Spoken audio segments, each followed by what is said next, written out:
Y este es otro tema para los emprendedores que yo creo que es re interesante, que a mí me costó entender, tiene que ver con la estrategia, ¿ya? ¿Ya? Uno cree que hace las cosas con estrategia, pero en realidad armar las estrategias de negocio no es fácil, ¿ya? Tú tienes que seguir ciertos caminos para lograr construir una buena estrategia y con eso construir un buen negocio.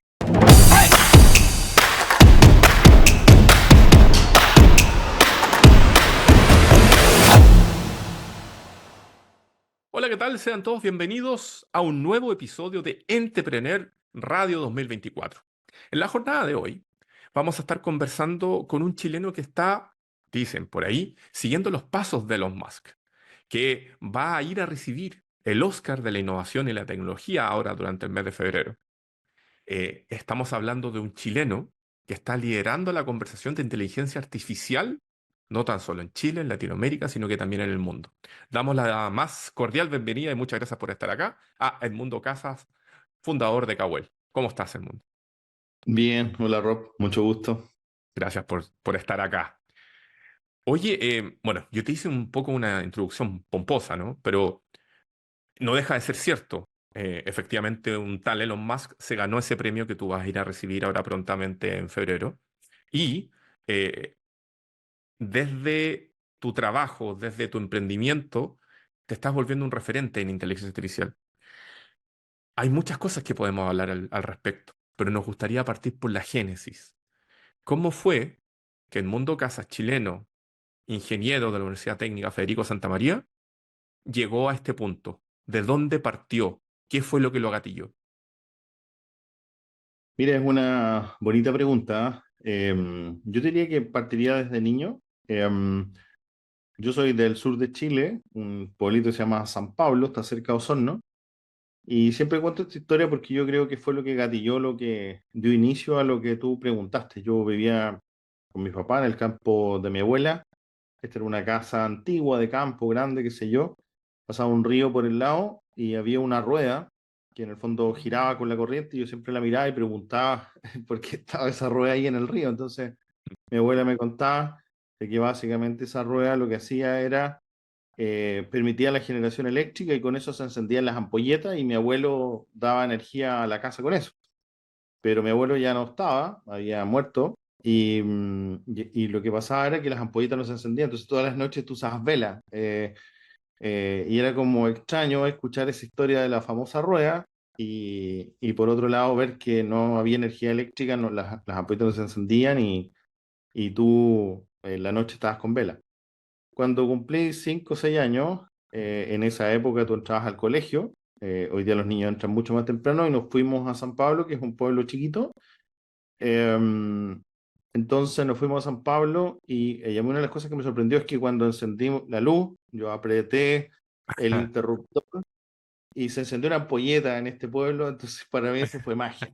Tú en vez de tener que iluminarte la noche encendiendo en el campo con un fósforo, una vela, la luz se encendía y eso era como mágico. Y eso fue como, ¿dónde está la rueda? Porque en el fondo aquí tú no veías que algo giraba y te generaba energía eléctrica y después tú te das cuenta que hay cables y cables que se conectan a una rueda que está en algún lado, que es la que genera la energía. mm, Y eso a mí me motivó mucho en temas de descubrir. Y yo creo que el campo te ayuda mucho a eso. Nosotros construíamos con mi papá cercos, por ejemplo, para los animales y tú cuando haces un triángulo rectángulo, básicamente tú mides 3 hacia un lado, 4 para el otro, y la hipotenusa mide 5 y con eso tú cuadrabas las esquinas, ¿ya? ya. O querías nivelar el piso, por ejemplo, de un terreno o del suelo de una construcción, y tú usabas una manguera y le echabas agua, y tenías que colocar un tablón que viera los dos niveles de la manguera, y eso es simplemente, básicamente, Pascal como principio en el nivel. Entonces tú te vas dando cuenta que el campo aprendes un montón de cosas re simples. Mm, La matemática se te hace simple. Hay un libro muy lindo que se llama La historia de las matemáticas, básicamente, de Jan Stewart. Y justamente Jan Stewart cuenta cómo nacen las matemáticas y cuando yo me leí ese libro era tan similar a cómo yo en el fondo vivía esta experiencia en el campo. Entonces, yo siempre fui muy bueno para la matemática, fue el primer alumno de mi curso por años. Y yo creo que tiene que ver justamente porque las cosas las veía muy simples y por eso creo que cuando tú tienes una vida sana desde el punto de vista de entender las cosas desde la naturaleza, es mucho más simple comprender después la teoría. Y por eso a mí me encanta la física, porque de la física tú puedes construir la matemática mucho más simple. La matemática es una herramienta que permite resolver problemas físicos al final. Y yo te diría que así parte un poco la génesis de todas estas creaciones. Después ya me metí muy fuerte en el mundo de matemática, en el ajedrez. Gané siempre concursos de matemática y los concursos de ajedrez en el colegio. Y eso me fue metiendo muy fuerte en el mundo que tiende a la ingeniería, básicamente. Ya. Y ahí la ingeniería que entraste a estudiar a la Santa María, ¿cuál fue? Ingeniería civil electrónica. Entré Ya, al departamento de electrónica a estudiar en el año, la generación del año 98. perfecto. Ahora, obviamente se sabe, al menos en Chile, de que la Universidad Santa María tiene un alto estándar, digamos, en todo lo que tiene que ver con la formación de futuros ingenieros. Al terminar ese proceso, ¿ya saliste de la universidad pensando en este concepto que hoy se conoce como inteligencia artificial? ¿O hubo un paso previo antes de llegar al desarrollo a la invención y al desarrollo de Gawel? Sí, fíjate que otra cosa que también yo creo que es muy importante en la vida de una persona son las personas. Cómo tú vas avanzando y vas conociendo gente y esa gente te va marcando el camino a tus intereses, a lo que tú vas haciendo, básicamente. Entonces, justamente un caso, yo fui ayudante en física. Me tocó trabajar en el departamento físico con profesores extraordinarios en la Universidad Federico Santa María. Ahí, por ejemplo, estaba Ivan Schmidt, que acaba de fallecer, un científico muy reconocido. Mm, En electrónica, el director del departamento era José Rodríguez, que fue Premio Nacional de Ciencias en 2014. Entonces, yo creo que cuando tú en el fondo te relacionas con científicos de primer nivel, en una universidad como la Universidad Técnica Federico Santa María, por ejemplo, tú vas forjando em, a través del nivel de exigencia y del racional que vas aprendiendo en todas estas materias, el cálculo, la física, la matemática, las ecuaciones diferenciales, en fin, y sobre todo después el mundo de la electrónica, las señales, y tú eres capaz de mezclar todo lo que tiene que ver con ondas y matemática y entender cómo funciona el mundo. La verdad es que eso es bien enriquecedor. Cuando yo estoy prácticamente terminando la carrera, me pongo a ser ayudante también de probabilidad y procesos estocásticos. Hay un ya. profesor ahí en el departamento de electrónica que es Reinaldo Vallejo. Y empezamos, y Alejandra Beigueli, con ellos yo hice mi tesis en electrónica. Y empezamos a trabajar en modelos de cadenas de Markov de parámetro discreto, parámetro continuo, que era parte de lo que se veía en los modelos de telecomunicaciones en probabilidades del departamento de electrónica. Y justamente cuando tú te vas a las redes neuronales, básicamente muchos modelos de los que se habla en inteligencia artificial, modelos de machine learning, operan básicamente en base a estos modelos probabilísticos. De hecho, la base de la inteligencia artificial son estos modelos probabilísticos Mm, eh, y justamente hay modelos markovianos que te permiten resolver esto. Y ahí yo me metí muy fuerte, te diría, a todo lo que tiene que ver con las redes neuronales. Y lo más simpático de esto, ahí mm, me conocí con mi actual socio, con Cristian Romero, y con Cristian trabajamos en el desarrollo de un software para resolver modelos de cadenas de Markov de parámetro discreto y continuo para resolver sistemas de telecomunicaciones. Quizá aquí me estoy yendo en temas muy técnicos, pero creo que es interesante comentarlo porque la gente después lo busca y se da cuenta cómo se conectan todas estas cosas. ujú, Y resolvíamos, no sé, el modelo de Akov, que es el modelo base que usa la 802.11 en sistemas de telecomunicaciones, o la 802.11 es la Wi-Fi que usamos en la casa. Eh, y resulta que esa misma matemática, o matemática muy similar, es la que permite resolver modelos de redes neuronales después. ya. Entonces, justamente yo te diría, cuando entro en ese ámbito, las redes neuronales, una cadena Markov, se ve como un sistema de grafos. Para decirlo en simple, son varias pelotitas conectadas con enlaces y básicamente son puras probabilidades que van viajando de un nodo a otro y eso va aumentando o achicando la masa de cada nodo, entonces los nodos se achican y crecen y eso es básicamente una red que te permite básicamente ver cómo las probabilidades se mueven y básicamente es cómo funcionan los sistemas de redes neuronales, que son matrices, en el Mm. fondo que se van multiplicando factores y se van ponderando, y eso es lo que permite el aprendizaje en una red neuronal. Eh, Hoy Perdón, día, pregunta de neófito. sí, Porque se habla harto también últimamente de las redes neurales precisamente por la inteligencia artificial. Pero la red neuronal, como tú la mencionas, sería como un conjunto pequeño que yo preparo de tal manera para que junto con otras redes neuronales vayan haciendo sinergia entre ellas y ahí efectivamente se habla de este aprendizaje. yo diría que es más simple que eso, ¿ah? Cuando a ti te enseñan en el colegio matrices, que a ti te enseñan a multiplicar matrices, los números cambian, por decirlo de una manera simple. Y en este caso lo que tú haces, por ejemplo, en las redes neuronales convolucionales, son matrices en las cuales tú convolucionas y convergen a un resultado, que ese resultado básicamente es el que disminuye el error para tener un aprendizaje. Y en simple, ¿cómo tú dibujas Ya, eso y por qué en el fondo tienen una red?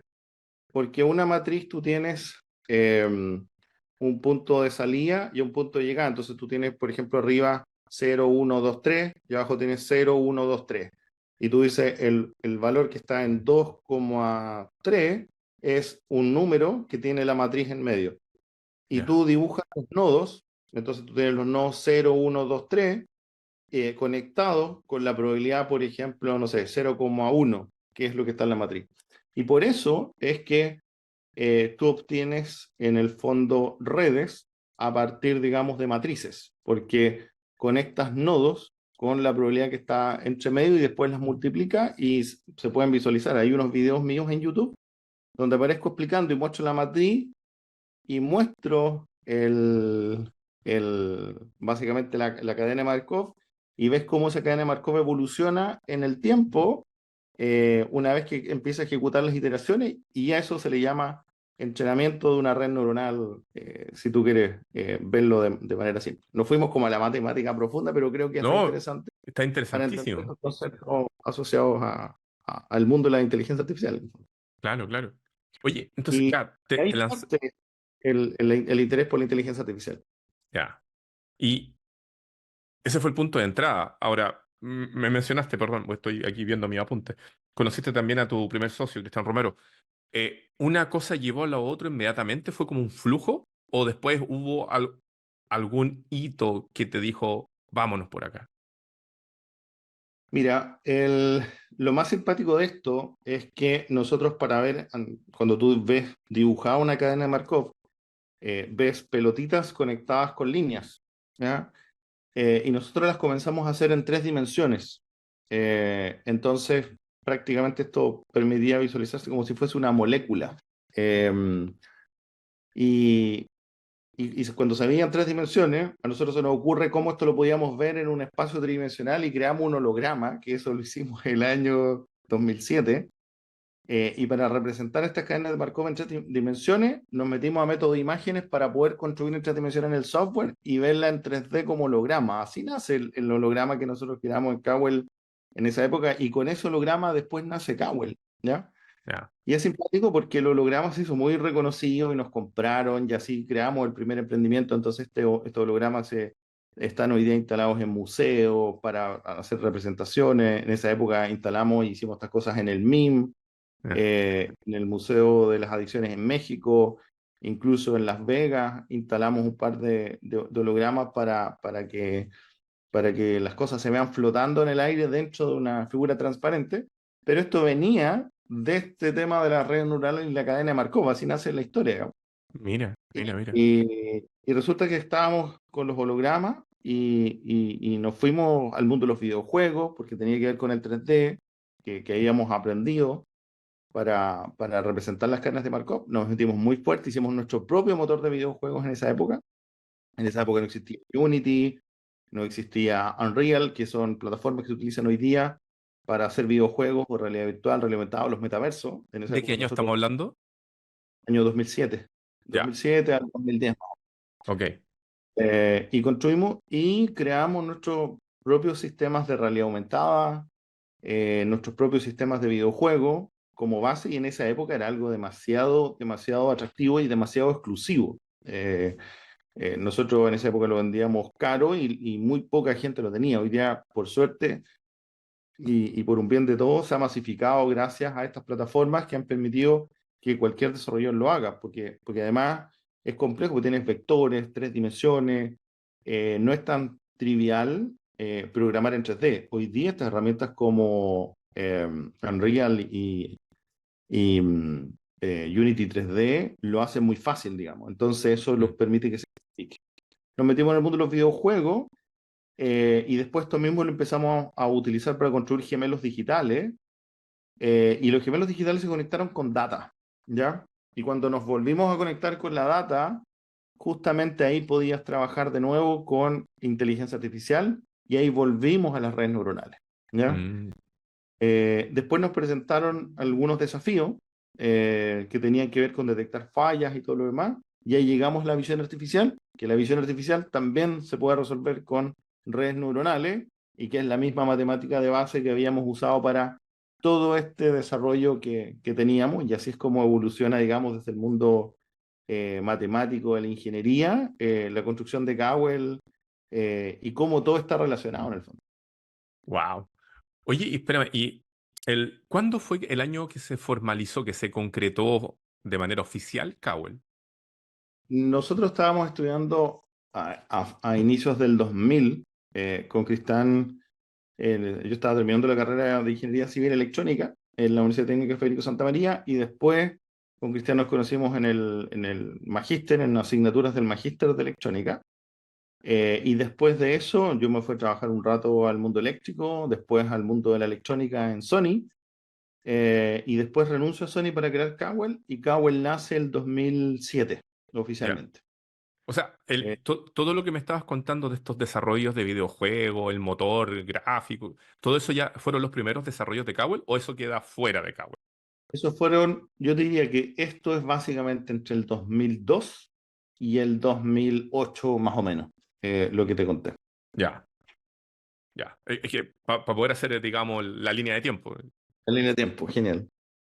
Ya, perfecto. Entonces, renuncias a Sony, creas Cowell, creaste Cowell, digamos, como la manera de poder enrutar todos estos desafíos que estaban saliendo. ¿Venías con una Sí, misión ya clara? fíjate que ahí pasa un tema bien interesante. Yo trabajaba muy bien en Sony y trabajaba en el área de B2B. En esa época, te estoy hablando del año 2004, eh, entre el 2004 y el 2007. Y yo el 2007 tomo la decisión de renunciar a Sony para crear Cowell, ¿ya? Y Ya. esto es bien interesante porque tú cuando estás en una compañía como Sony, es fácil que la gente te reciba porque tú eres un ingeniero de Sony, entonces todos te reciben. Y cuando yo tomo la decisión de renunciar, me ocurre de que prácticamente yo escribía con Mundo Casa, nadie me respondía, entonces ya no era el señor de Sony, sino que era cualquier persona Ya. y empezar a vender mis productos, porque yo tomo la decisión de, en Sony, yo básicamente ensamblaba cosas y tomaba lo que llegaba de Japón para dar soluciones. Y yo como ingeniero, decía, estudié 6 años de ingeniería civil electrónica, 2 años de magíster, yo tengo que aportar un poco más que en el fondo estar ensamblando equipos.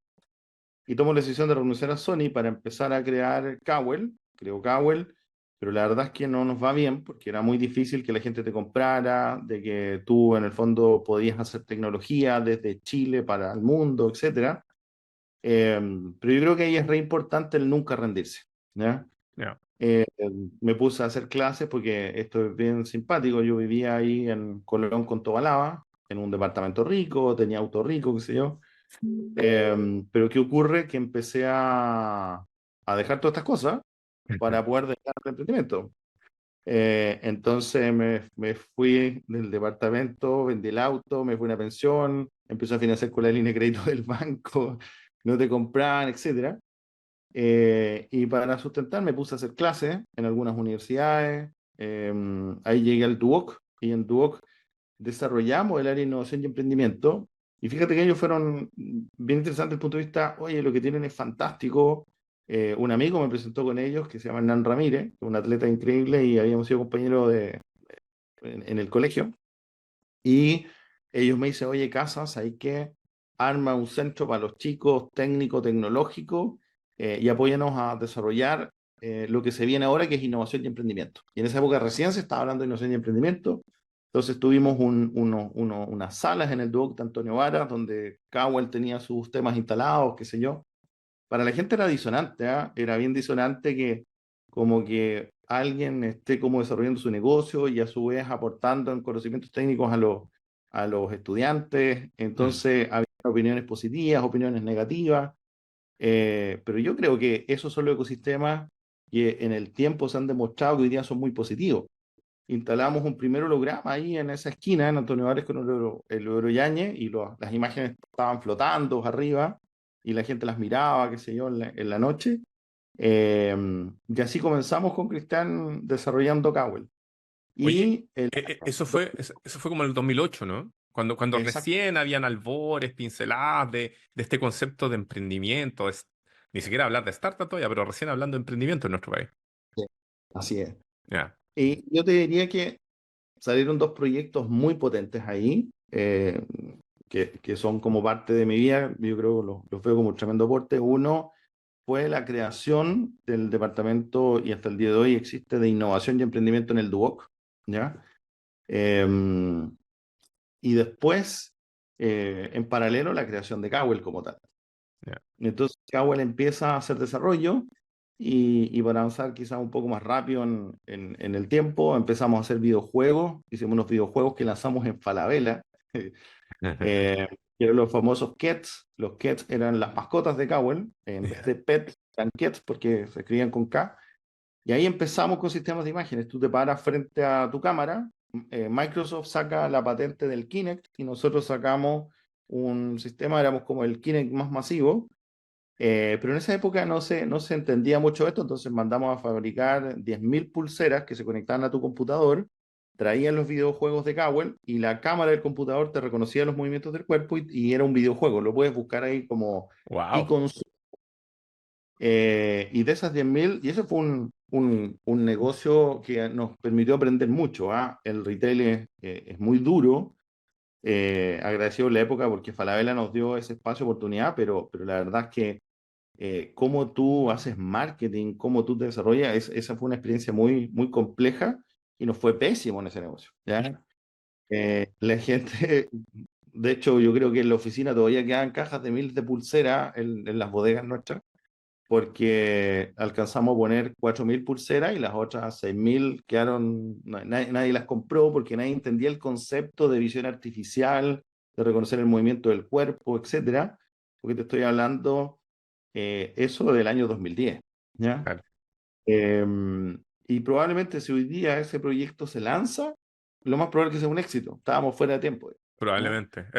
¿Cómo se llama eso? El early to market, ¿no? Early to market, exactamente, claro. No estábamos en la famosa curva, estábamos fuera, digamos. Y, y después seguimos evolucionando. Ahí ya tienen los primeros sistemas de visión artificial, que eran reconocimiento de cuerpo, y tú podías jugar con estos videojuegos con el movimiento de tu cuerpo. Y ahí nos fuimos al mundo industrial. Empezamos a meternos en los gemelos digitales, Ya. en la captura de la data y el uso de la inteligencia artificial. Y hay un salto que es súper interesante, que es cuando nace NVIDIA. Cuando nace NVIDIA, estas Mm, tarjetas sí, tecnológicas, y empieza a aparecer esa electrónica, para nosotros fue extraordinario, porque una de las grandes cosas y grandes sacrificios que teníamos que hacer era diseñar algoritmos que utilizaran un computador común y corriente para procesar de manera óptima, para poder correr 3D en computadores. En esa época estamos hablando de Pentium 2, Pentium 3, digamos. qué Y linda eso época. exactamente, no eran capaces de correr un 3D tan pesado, Mm, porque las tarjetas de video no existían, entonces tú usabas procesador, disco, y eran muy ingeniosas los algoritmos y la matemática que desarrollas para eso. Y cuando nace NVIDIA, que son las famosas tarjetas gráficas de procesamiento gráfico de sí, video, para nosotros fue espectacular porque eso significó que la matemática, las redes neuronales que teníamos desarrolladas, la inteligencia artificial propiamente tal, la podíamos usar. Y eso a nosotros nos permitió dar un salto brutal y eso fue el año 2012. Ok. Y desde el año 2012 en adelante empezamos a crecer muchísimo en desarrollo tecnológico. Ahí te tengo dos comentarios y una pregunta. Primer comentario, ese pivoteo de pasar de hacer un producto que finalmente llegaba al usuario final, un B2C al B2B, ¿eso fue pensado o se dio por algo? Esa es la pregunta. Y luego, los comentarios. Resulta que es muy genial que menciones que efectivamente el lanzamiento de Nvidia cambió un poco no sé si decir el camino, pero la forma de hacer las cosas. ¿Por qué? Porque de hecho, bueno, precisamente las GTX, las tarjetas de Nvidia, hoy son las tarjetas más buscadas, apetecidas y deseadas por el mundo del desarrollo de inteligencia artificial y machine learning, porque precisamente soportan de mejor manera la matemática que hay detrás. Y por otro lado, lo que yo te quería comentar también era de que eh, la visión de poder haber hecho eso desde Chile, que siempre nos pegan el palo de que Chile está al final del mundo, de tener la visión de hacerlo desde Chile, desde esa época. Y ahí hay otro punto clave y vuelvo a las personas. Yo conocí a una persona de la Embajada de Estados Unidos a través de un amigo. Eh, un amigo que es casado con una prima que se llama Oscar Solari. Él era gerente en el Mega en esa época. Y él me presenta a una persona de la Embajada de Estados Unidos y de la Embajada de Estados Unidos me dice, en el mundo, ustedes lo que tienen, debieses irte a conocer ciertos espacios en Estados Unidos. Hay una compañía que se llama Qualcomm, que está en San Diego, no sé qué, y me hace una visita a California y me financia todo la Embajada de Estados Unidos. Wow. Eh, y nos invitan, entonces yo voy a Estados Unidos y además tenía en esa época becas para poder seguir estudiando y ahí me voy a estudiar a Estados Unidos un rato. Entonces, yo diría que ahí pasa un efecto bien interesante. Yo estudié en la Universidad Técnica Federico Santa María, todos los sanzanos somos reconocidos por ser un cubito de cuadrado y muy matemáticos, muy buenos en lo técnico, pero no necesariamente buenos en los negocios ni en las relaciones. Y yo me voy a California y me voy a la Universidad de Stanford. Ya, Y en Stanford eso me cambia la visión de la perspectiva del mundo, el desarrollo de negocios, cómo construir un modelo de negocio, que lo técnico no es lo predominante, sino es cómo tú usas la técnica para aportar en la vida de las personas y por lo tanto eso transferirlo y transformarlo en negocio. Y literalmente eso en mí genera un cambio. mm, Entonces, de tal manera que cuando yo vuelvo a Chile, Cowell cambia completamente. ¿Ya? ya, El año 2016, yo tomo la decisión ya en esa época todavía hacía cosas con el Duoc, pero definitivamente me desvinculo del Duoc y me voy 100% a desarrollar Cowell. Y cuando empiezo a desarrollar 100% Cowell bajo los modelos de negocio, una manera inteligente de cómo monetizar, Cowell empieza a crecer. Y hay un ya, tema, y ese es un punto de inflexión clave, ¿ya? Y hay un libro muy bueno que se llama El punto de inflexión estratégico, yo a los emprendedores se lo recomiendo que lo lean, porque yo creo que eso fue básicamente lo que nos pasó a nosotros. Tú vienes muy desde lo técnico, no te manejas en el negocio, por lo tanto Cowell tenía cosas muy potentes, pero no vendía tanto, ya, ¿ya? Y desde el 2016 eso empieza a cambiar con esta otra mirada, digamos, eh, de mirar desde otra perspectiva el mundo, digamos. Y el 2018 Cowell levanta una primera inversión, ya, justamente porque los modelos de negocio eran atractivos, no tenían nada que ver con un Cowell anterior. Eh, y después de eso nos metemos en el mundo industrial, ¿ya? Y ahí llegamos al mundo de la energía, del petróleo, con los sistemas de visión artificial, y también tiene que ver con un foco de mercado.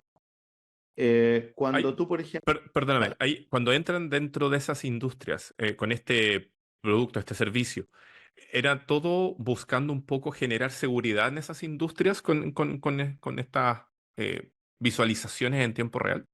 Sí, ahí se da un tema, en el año 2019, no sé si tú recuerdas que hubo un incendio muy fuerte en California, Sí. y poco antes de eso habían habido unas explosiones muy fuertes de oleoductos en México y en Egipto, ¿ya?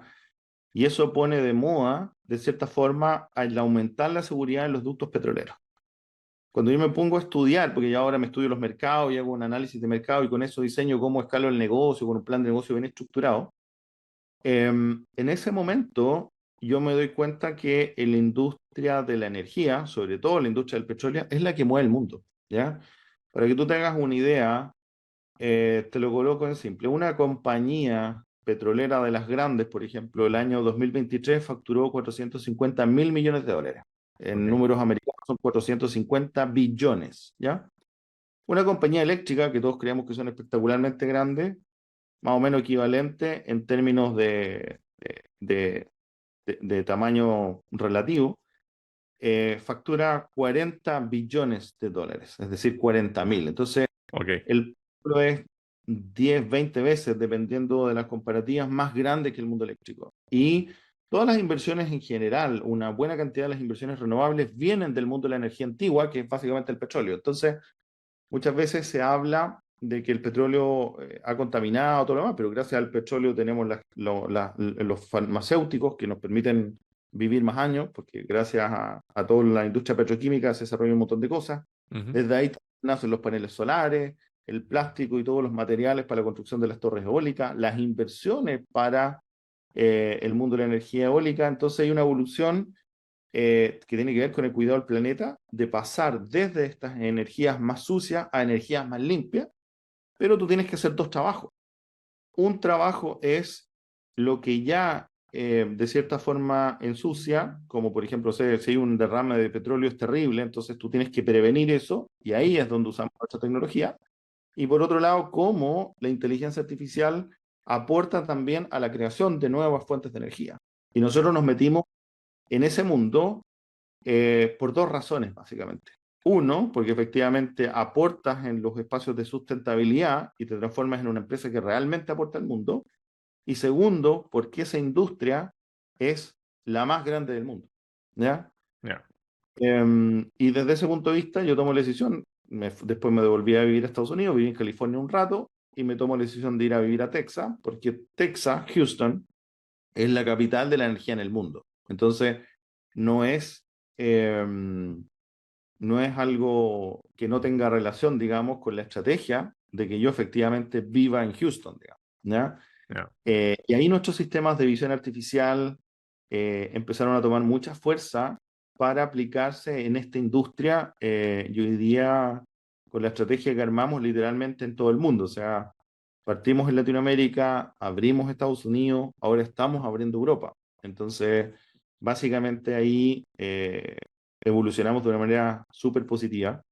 Y este es otro tema para los emprendedores que yo creo que es re interesante, que a mí me costó entender, tiene que ver con la estrategia, ¿ya? Ya. Uno cree que hace las cosas con estrategia, pero en realidad armar las estrategias de negocio no es fácil, ¿ya?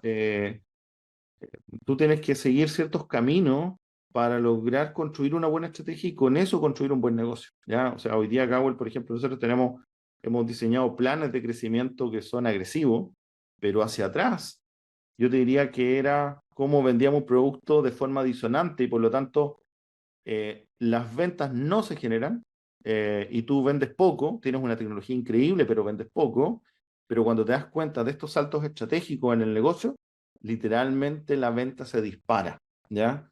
Ya. Y aparecen los fondos de inversión, y yo creo que eso es re importante para los emprendedores porque cuando los fondos de inversión, los inversionistas, ven que un emprendedor es capaz de conceptualizar la transferencia desde el conocimiento tecnológico al crecimiento de un negocio, esa persona vale oro. O sea, el Elon Musk que tú mencionabas hace un rato, uno de los grandes valores de emprendedores como él es que han sido capaces de tomar las tecnologías, llevarlas al mundo real y después transformarle modelos de negocio. Y yo creo que ahí está el real valor de un emprendedor serial que permite construir negocios grandes, básicamente. O sea, perdón, si lo tomo, toda este bloque que estábamos conversando, que fue, digamos, desde Stanford en adelante, tal vez los puntos fundamentales, los milestones, los principales hitos fueron precisamente eso, estudiar en Stanford, que en el fondo te abrió la capacidad, digamos, de negocio. Segundo, el pivoteo, digamos, de Cowell a nivel industrial, y eso que efectivamente ha incidido en dónde está ahora la empresa. Absolutamente. O sea, yo te diría que tiene que ver con eso y yo te agregaría un tercer punto que tiene que ver con el networking. ¿ya? Ya. Hay redes que yo después de eso, por ejemplo, hice en Chile, ya estoy a nivel directivo, pero ya está en una posición económica bastante buena y ya a nivel de estrategia, porque son espacios de negocio, de enseñanza de negocio exigentes, como por ejemplo es el PADE, es un programa eh, básicamente de alta dirección empresarial, pues se llama PADE del ESE, por ejemplo, que lo dan en Chile, Ujú. o redes como por ejemplo la EO en Europa, que básicamente es una red de empresarios emprendedores, o YPO, por ejemplo, que es una red que está en Estados Unidos, o en Latinoamérica uno podría pensar en redes como Endeavor, ponte tú, Ya. eh, que toman emprendedores de alto potencial. Entonces, ¿qué es lo que ocurre? Que cuando tú empiezas a conversar con emprendedores de alto crecimiento, a conversar con un ecosistema de inversionistas, a conversar con un ecosistema de gente que piensa bien los negocios, es cuando tú ya literalmente entras en un espacio para hacer un salto de crecimiento muy potente, digamos. Y yo creo que ese es un factor también relevante. Aquí yo, para resumir un poco lo que tú decías, Universidad Técnica Federico Santa María pone lo técnico, la Universidad Stanford pone lo estratégico, Ya. después básicamente está el tema de pivotear permanentemente para llegar al mercado, pero ya con una estrategia bastante clara o entender lo que significa hacer un negocio. Y después la red que te permite en el fondo el escalamiento y el desarrollo de estos negocios. Yo diría que esos son como puntos claves en el desarrollo de esta compañía. Y no menos importante, y yo te diría que lo más importante es el equipo. O sea, tú puedes, nosotros hoy día hemos hecho inversiones en un par de compañías. Kion es una, que es de Metaverso, y otra es Dual Vision, que es una compañía de visión artificial, de unos chicos geniales de la Universidad de Chile. Y nosotros no invertimos en el desarrollo de la tecnología, invertimos en el equipo, invertimos en los valores de esas personas. Porque si no funciona con una cosa, ellos van a crear otra y hasta que van a echar a andar eso, digamos. Entonces Ya. pivotean, no se rinden y para mí, nosotros esos son los parámetros claves de un emprendedor. Ahí entra un poco lo que se habla en el ecosistema emprendedor, ¿no? Que hay algunos que apuestan precisamente por el producto o servicio y otros apuestan por quienes están detrás de eso. Absolutamente. Yo Ya. apuesto por los que están detrás de eso. El Perfecto. producto o servicio con un par de personas inteligentes lo pueden construir y diseñar, pero lo que tú necesitas es las personas que son capaces de hacerlo. Hay una frase bien buena de que en el fondo cómo tú construyes las cosas. Primero tú tienes un sueño de cómo cambias el mundo, qué es lo que te motiva a hacer estas cosas. Segundo, ese sueño tú lo plasmas en un plan, pero para ejecutar ese plan tú necesitas un muy buen equipo, y eso pasa a ser clave. Y finalmente, cuando tú tienes un plan y un equipo con un sueño, el inversionista llega de inmediato, digamos. Ah. Esa es la lógica. El mundo, y aquí te quiero preguntar algo basado en tu aprendizaje en los nuevos negocios, digamos. Mencionaste que la gran diferencia es efectivamente hacer la transición de este pensamiento, esta idea, este proyecto o esta tecnología a transformarlo en este modelo de negocio. Eh, ¿cómo se puede aprender eso? Porque obviamente estamos hablando de un Elon Musk que empezó, o no sé si empezó, pero sus primeros negocios tuvo que ver con PayPal. O sea, el hombre lo PayPal. viene haciendo hace decenas de años. Ah, Eh, exacto. ¿Cómo se logra hacer ese salto? ¿Cómo se logra entender esa Matrix? Fíjate que esa es una pregunta súper interesante, pero yo creo que es como dice Churchill, ¿ah? El éxito es la habilidad de ir de fracaso en fracaso sin perder el entusiasmo. Porque básicamente en el fondo tú no aprendes hasta que tienes la experiencia. O sea, nosotros si no hubiésemos sacado este negocio de las pulseras y no nos hubiese ido horriblemente mal y habernos endeudado y haber prácticamente quebrado, tú no hubieses entendido cómo funciona el retail, cómo funcionan los negocios, cómo funcionan las cadenas de distribución, el marketing, etcétera. Entonces es súper importante fracasar, es súper importante tener experiencia, ¿ya? Y que para mí, en términos prácticos, si tú no tienes dificultades en la vida o no has tenido problemas, todos tienen problemas y la gente muchas veces, y una de las cosas que pasa en estas conversaciones con los emprendedores es que contamos los éxitos, pero no contamos los fracasos. O sea, para que Cowell en el fondo haya llegado a ser la compañía que está haciendo hoy día, tuvo muchos más fracasos que éxitos, digamos. Entonces, estamos hablando como del camino que hay que seguir y la parte exitosa, que me parece fantástico, y ya llevamos un buen tiempo conversando. Si hablamos de los fracasos, olvídate, podríamos estar un par de meses. Estaría Eh, interesante también conocer esa faceta, digamos, las caídas de Edmundo Cas. sí, a ver, estos fracasos que nosotros tuvimos nos dieron la experiencia para ir entendiendo cuáles son los cambios que tú tienes que hacer. Y ahí aparece un concepto que tiene que ver con la humildad. O sea, tú primero tienes que darte cuenta que te equivocaste, digamos. Si tú eres reacio a que tú todo lo haces bien y no te equivocas y no vas a poder cambiar las cosas, eso jamás te permite inventar el rumbo para el crecimiento, digamos. Entonces, al final, una de las cosas que hemos incorporado nosotros son las famosas tareas, las experiencias aprendidas. ¿Ya? Hacemos un proyecto, nos equivocamos y el cliente se enoja contigo porque te equivocaste. Entonces, nosotros revisamos, oye, ¿por qué nos equivocamos? ¿En qué nos equivocamos? ¿Qué hicimos mal? ¿Y cómo aprendemos de esto al final? ¿Ya?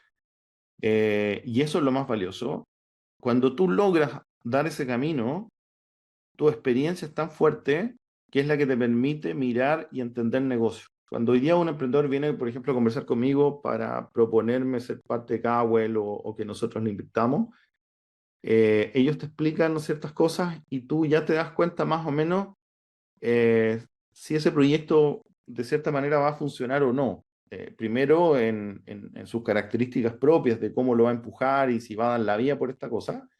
Y segundo, cómo lo está viendo en términos de negocio. Entonces tú fácilmente hoy día puedes dimensionar si un proyecto va a ser a largo plazo va a tener un crecimiento interesante o no.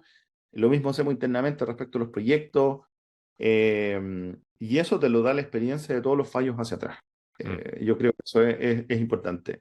Entonces, el ego para mí es una variable que te frena, tienes que ser humilde para poder reconocer de tus errores. Y lo otro es el miedo, no tener miedo a equivocarte, porque eh, te vas a equivocar todo el rato, pero si no haces nada, nunca te vas a equivocar. Entonces, muchas veces la gente se pasma por miedo y no hace nada y nunca se equivoca y nunca gana experiencia, digamos.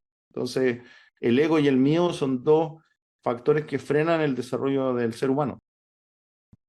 comprendo. Antes que se nos pase el tiempo, Eso. todo este desarrollo, todas estas cosas, para efectivamente, como dijimos en un inicio, obtener un galardón que tienes que ir a buscar ahora en febrero, que de nuevo también lo he mencionado al principio, que también alguna vez lo tuvo Musk, este Oscar a la innovación. ¿Cómo ocurre eso? Porque entendemos dónde está la empresa, pero tú a nivel personal, recibir este premio, ¿cómo pasó? Mira, una de las cosas interesantes dentro de Kawal es que hay equipos y personas dentro que son muy proactivas, la verdad. Y están buscando siempre comunicar algunas cosas, están buscando en el fondo cómo ven ciertos problemas en la sociedad y poder aportar para resolverlos, etcétera. Y dentro de esto, nosotros tenemos un Chief Research Officer en Estados Unidos, que es Franklin Rivas, así se llama, es un doctor en inteligencia artificial, es un señor ya con sus años de experiencia, ha participado en la publicación de 10 libros, tiene más de 280 publicaciones, es uno de los científicos más reconocidos en su ámbito, etcétera. Entonces, Ujú. cuando tú tienes personas de ese estilo, que buscan, en este caso Franklin, dice, oye, mira, está en este tipo de concursos, Cowell debiera estar acá porque yo creo que las tecnologías que tiene y las publicaciones que tienen funcionan, y él es quien presenta esto eh, a este concurso y uno mismo muchas veces, toda la gente presenta un montón de cosas y el 90% no sale y un 10 sí sale, digamos. Mm, Y Franklin presenta este concurso básicamente como tema de investigación, como tema de liderazgo y como tema de productos de compañía. ¿Ya? Me escribe, entonces yo ingreso todos los datos, qué sé yo. Eh, Habían miles de empresas. Yo, de hecho, dentro de este tema es como, oye, ¿qué estamos haciendo acá? Vamos a subir esta información y vamos a perder el tiempo, o en realidad va a salir, bueno, echémosle, pues si al final para eso estamos. Y completamos los datos todos y de repente pasan un par de meses, porque son miles de compañías, entonces obviamente eso significa que hay que hacer una revisión, etcétera, etcétera. Y nos comentan que justamente en nuestra categoría de tecnológica nosotros habíamos ganado, digamos. wow. Entonces, de verdad fue increíble, pero si tú me preguntas a mí, el mérito fue de que Franklin presentó este proyecto a este espacio y así ganamos. Entonces, es iniciativa de las personas, iniciativa de los equipos, estar haciendo cosas. Un Edmundo Casa es una persona y no le da el tiempo para todo. Y por eso repito que lo más importante en estas compañías son las personas, digamos, que son los equipos, son los que empujan a que las cosas pasen. Mm. Oye, y de la mano de, bueno, este galardón, que si bien te lo van a entregar a ti, pero como tú dices, es un desarrollo del equipo, este soporte, este músculo. ¿Qué se viene precisamente con el equipo en este 2024? Dijiste que se estaban expandiendo a Europa. ¿Qué más se viene? Sí. Yo te diría que se viene crecimiento, crecimiento y crecimiento. Las compañías normalmente establecen una estabilidad técnica o de producto.